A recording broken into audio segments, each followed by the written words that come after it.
안녕하세요, 독타준입니다.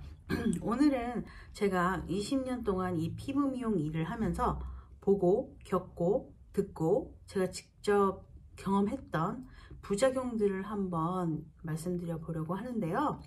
뭐 외과적 수술이나 아니면 성형외과 같은 경우 좀 부작용이 크게 발생할 수 있는데, 그에 비해 피부과 쪽은 훨씬 덜한 편이지만 그래도 20년을 있다 보니까 참 크고 작은 부작용들을 많이 봤었는데요.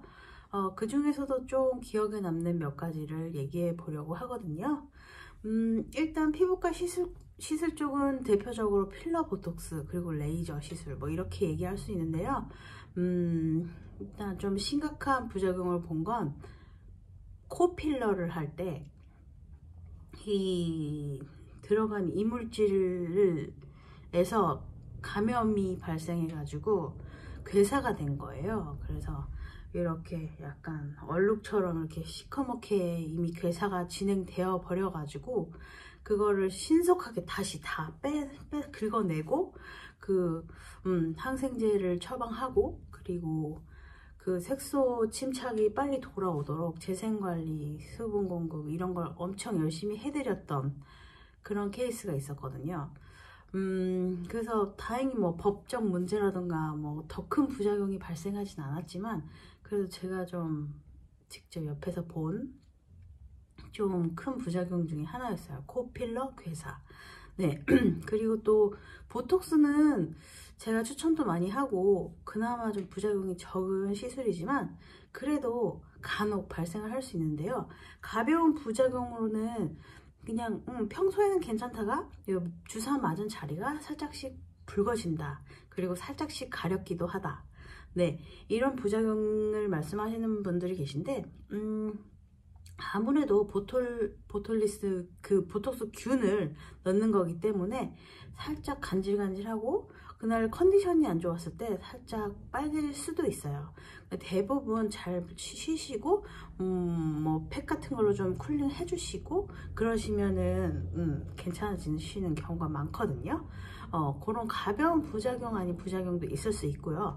그리고 또 입꼬리 보톡스, 사실 보톡스는 큰 근육에 되게 잘 듣잖아요. 이런 저작근, 그리고 이런 이 미간주름. 네, 그런데 입꼬리는 사실 반반이라 생각하거든요, 저는.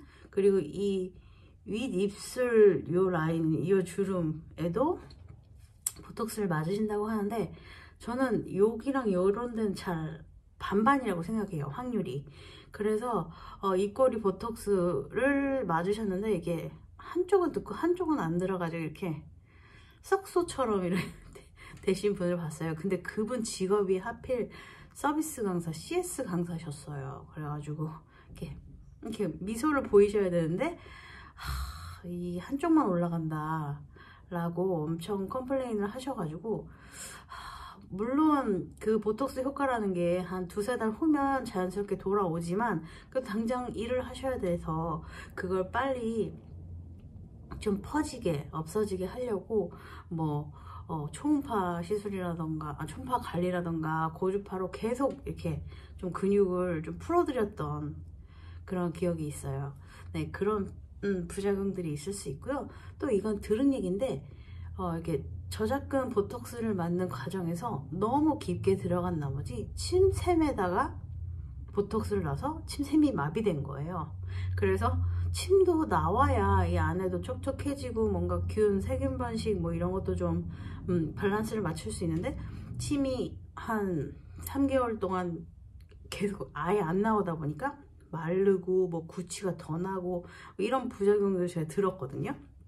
근데 이런 보톡스로도 부작용이 일어날 수 있다는 것. 근데 필러처럼 이물질이 들어간 건 아니고 한 2, 3개월이면 자연스럽게 없어지니까 그나마 부작용이 가벼운 편이다 라고 얘기를 할 수 있을 것 같아요. 그리고 좀 대표적 리프팅 레이저로 알려진 써머지 아시죠? 써머지 울세라, 이게 리프팅의 양대 산맥인데 그 중에 써머지가 이렇게 한 방 한 방 쏘면서 순간적으로 뜨겁게 고주파열을 빵 쏴가지고 콜라겐 진피에 있는 콜라겐 탄력 섬유를 오그라뜨리는 거잖아요. 네, 그래서 그 써마지를 쏠 때 이렇게 격자무늬 판을 이렇게 스티커처럼 붙이고 내가 쏜 부분을 이렇게 마킹할 수 있게끔 이렇게 해야 되거든요. 그래서 절대 한 군데 중복되게 계속 쏘면 안 돼요. 네. 그런데 그렇게 잘 지키시면서 했는데도 이쪽 부분이 좀 약해서 그런지 이렇게 딱 네모나게 팀 모양으로 이렇게 쑥 화상을 입어서 들어가 버린 거예요. 이렇게 딱 쑥 이렇게. 그래가지고 일종의 화상이잖아요. 그래서 그게 밑에도 데미지를 입었고 위에도 색소 침착이 생겼고, 그러니까 그거 엄청 복구시키는데 되게 오래 걸렸거든요. 네, 그런 부작용이 또 생겼다는 거 그런 적이 있었고요. 또 그에 비해 관리는 좀 가벼운 편이지만 그래도 저는 피부과에서 일했고 조금 일반 관리실보다는 좀 더 강한 시술을 했기 때문에 부작용이 크고 작게 있었어요. 그래서 뭐 일반적으로는 뭐 제품이 안 맞았거나 뭐 관리를 뭐 처음 혹은 오랜만에 받으셨는데 뭐 피부가 살짝 놀란 경우, 그래서 간질간질 혹은 빨긋빨긋 뭐가 올라오는 경우에는 대부분 차갑게 식혀주거나 시원하게 팩을 하시면 가라앉으세요. 그리고 좀 심한 경우엔 뭐 알러지 약을 살짝 드시거나 아니면 연고, 진정 연고를 살짝, 스테로이드 연고를 살짝 바르시면 바로 괜찮아지는 경우가 대부분이에요. 네, 그런데 관리를 받으시고 바로 막 운동을, PT를 열심히 하셨거나 아니면 막 30도가 넘는 그 여름에 관리를 받고 자외선 많은 데를 아기를 데리고 열심히 돌아다니셨다. 그런 경우에 좀 피부가 완전 뒤집어지는 경우가 있었어요. 관리가 아무리 뭐 자극이 없고 멀쩡하게 나가셨다 하더라도 자외선을 받거나 땀을 많이 내거나 열을 많이 내면 그 자극받은 것들이 확 올라와서 열꽃이 핀다거나 약간 그런 식으로 팔긋팔긋 막 가렵고 뭐 화끈거리게 그렇게 올라올 수 있거든요. 네, 그래서 관리든 시술이든 하루 이틀 정도는 땀 흘리는 운동, 사우나, 술 이런 거는 피하라고 말씀드리거든요. 네, 그런 거, 그래서 그런 케이스가 좀 종종 있었고요. 제가 계속 말씀드리는데도 그걸 까먹고 바로 그렇게 나가셔가지고, 그리고 또 이 운동을 열심히 하셔가지고 그런 케이스들이 좀 있었고요. 그리고 한국에서는 그런 일이 없었는데 여기서는 워낙 그 사소한 그리고 큰 뭐 음식 알러지라든가 뭐 풀, 먼지, 꽃, 모기 뭐 이런 너무 다양한 알러지들이 있기 때문에 특히나 그 우유도 뭐 아무렇지도 않게 먹었지만 어느 신문 기사에서 그런 우유의 그런 동물성 지방이 염증을 유발할 수 있다 라는 기사를 본 것 같아요. 그래서 제가 여드름, 염증성, 화농성 여드름이 심한 분들한테 우유 좋아하시냐고 이렇게 여쭤보면은 다들 뭐 한 통씩 매일 먹는다 라는 경우가 은근히 많았었어서, 그러면 혹시 그거를 두유라던가 아니면 뭐 알몬드 밀크, 오트밀 이걸로 또 좀 바꿔줄 수 있냐 라고 말씀을 드렸더니 그거만 바꾸셨어도 엄청 호전이 되는 걸 좀 여러 번 봤거든요. 한국에서는 잘 몰랐는데 여기 특히 호주에서 많이 본 것 같아요. 그래서 우유로 만든 것들, 유제품 뭐 우유, 요거트, 아이스크림, 초콜릿 이런 것들을 다 조금 오트밀크라든가 그리고 두유, 그리고 요거트도 뭐 코코넛 요거트 뭐 이런 거 있더라고요. 그런 걸로 살짝 바꿔주셔도 그런 염증성, 크게 곱는 화농성 여드름들이 조금 덜 난다 라는 그런 케이스들을 좀 많이 봤고요. 그리고 또 알라딘 필링으로 조금 전 부작용을 좀 많이 제가 그렇게 입혔어요. 근데 그분들 워낙 잘 회복이 됐고, 그리고 또 그 뒤에도 계속 와주시는 고마운 분들이셨거든요.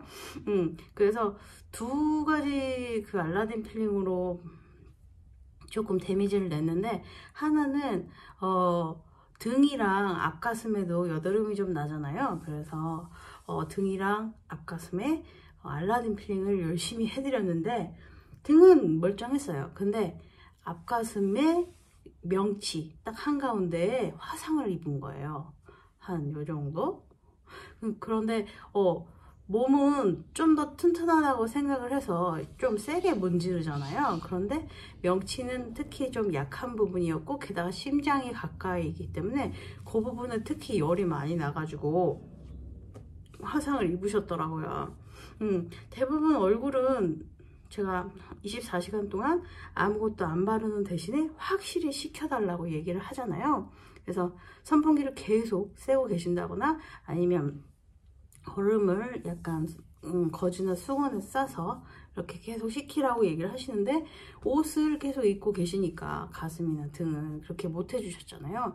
그래가지고 가슴에 이렇게 화상이 생겼는데 뭐 다행히 그때 주말이었나? 그래가지고 병원을 가셨는데 이거 흉터는 안 생길 것 같다 라고 얘기를 해주셨대요. 그래가지고 듀오덤 있죠? 메디폼을 그냥 통째로 딱 붙였어요. 그리고 계속 그 진물이 좀 나오고 가라앉을 때까지 기다렸고요. 그리고 그것만 좀 오래 한 2주 정도 붙이고 있다 뗐어도 거의 붉은기라든가 이런 게 없더라고요. 그래서 그 후로도 뭐 카본 토닝이라든가 이런 거 좀 살살 해드리면서 완전히 그 붉은기나 자국들이 없어지도록 케어를 잘 해드렸고요. 그 후로도 그분 계속 오셨었어요. 제가 이거 책임지겠다 그래가지고 계속 오셨던 분이셨고요. 그리고 알라딘 필링을 이렇게 열심히 얼굴에 문지르고 그리고 잘 닦아내잖아요. 그런데 문지르면서 이 미세한 가루들을, 그리고 미세한 가시들을 얼굴에 박는 거기 때문에 잘 닦아드린다 하더라도 현미경으로 보면 여기 이렇게 꽂혀 있는 게 보이거든요. 네, 그런데 이렇게 문지르는 과정에서 이렇게 눈에 살짝 들어갔나 봐요. 그 가루가. 그래가지고 눈이 가려우셔서 이렇게 비비셨는데 그게 그 미세한 가시가 각막에 약간 스크래치를 줘서 염증이 살짝 생기셨다고 병원을 가셨다고 전화가 온 거예요.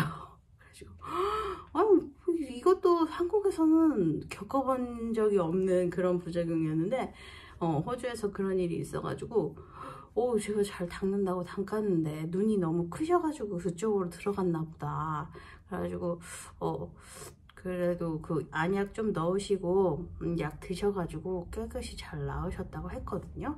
그래서 그걸 시술하는 동안에도 물론 눈이랑 입 꼭 이렇게 감고 말씀하시지 말고 계셔라 라고 얘기를 드리는데도 그게 그렇게 좀 얼굴에 사이사이에 박혀서 남아 있다 보니까 혹시나 뭐 귀에도 들어갈 수도 있고 눈에도 들어갈 수도 있거든요. 그래서 절대로 이렇게 눈을 심하게 비비는 그런 거라든가 최대한 하지 마시고, 그리고